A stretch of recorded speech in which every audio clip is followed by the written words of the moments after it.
How's it going? It's Michael Chaos here with another video. The Arrow Podcast coming at you with some hot takes.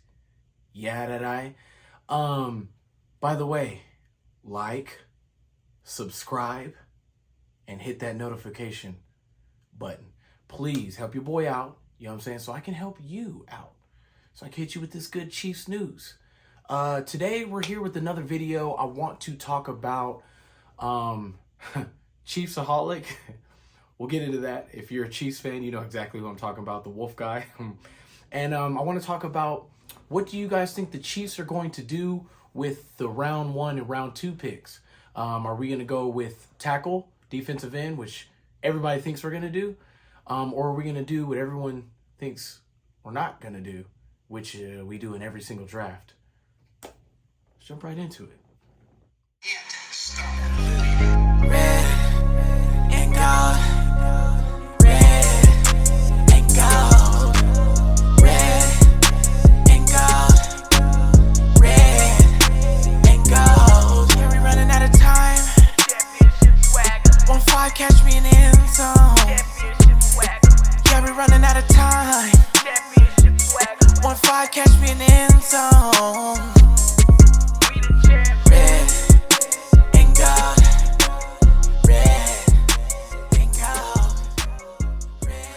So, let's get right into it, man. First, let's talk about what we're going to do with the round 1, round 2 draft pick, right? So, yeah, we need to tackle somewhat. Both of our tackles left. Orlando Brown joining the Cincinnati Bengals. Come on, bruh. Andrew Wiley going with the Commanders. Get your money. I love Andrew Wiley.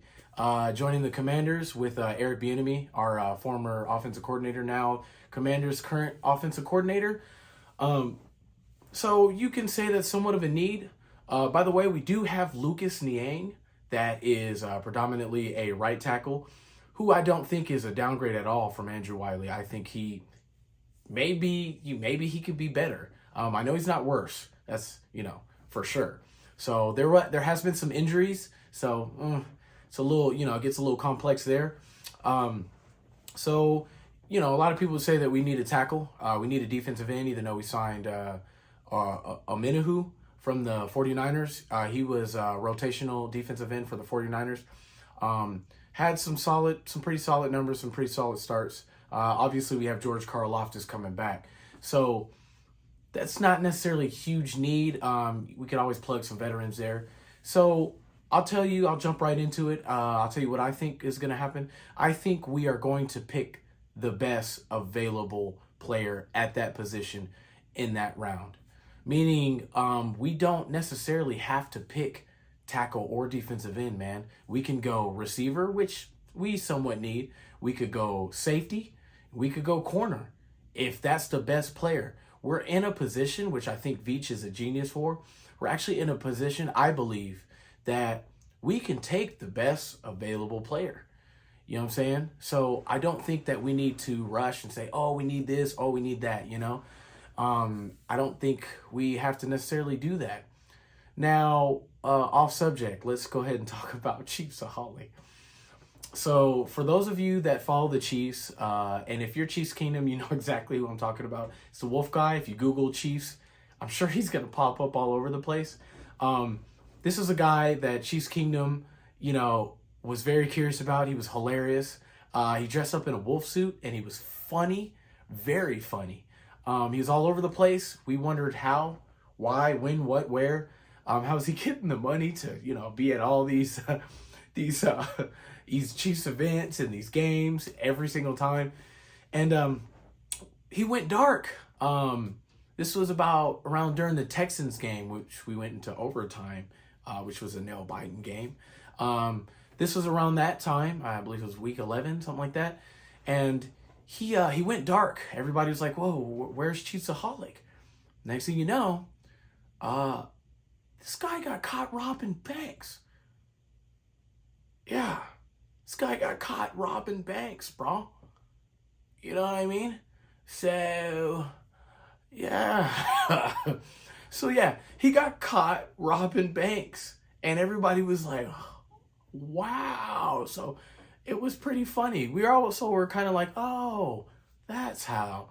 By the way, he doesn't represent Chiefs Kingdom at all, so don't, blame us for his mistakes.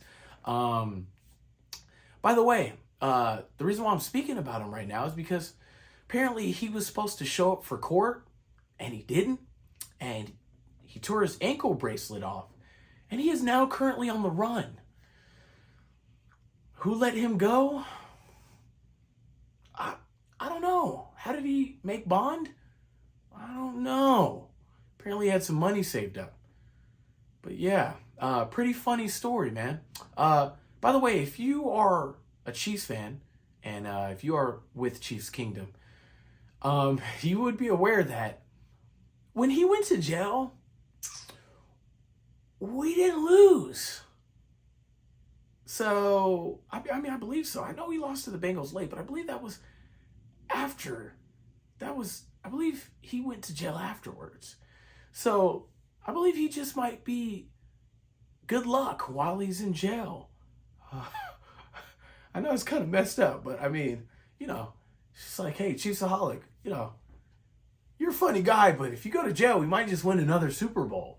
So, well, anyways, going back to, the draft. Once again, I think that we're going to pick the best available player. I don't think that we're in a position that we have to choose what everyone thinks that we're going to choose, which we never do anyways, because Brett Veach and Andy Reid are, they're both mega minds. Yeah, mega mind. That's the only way I can think of it. They have their own agenda, and they are monsters, and I love them, by the way. So, yeah, once again, man, I'm Michael Chaos. I have these glasses on, by the way, because these lights are bright. So, anyways, and plus I look cool. You know what I'm saying? So, because of that, hit that like, subscribe, and that notification button, man, so I can help. Wait, you can help me help you. How about those Chiefs? Catch me in the end zone. We the champ.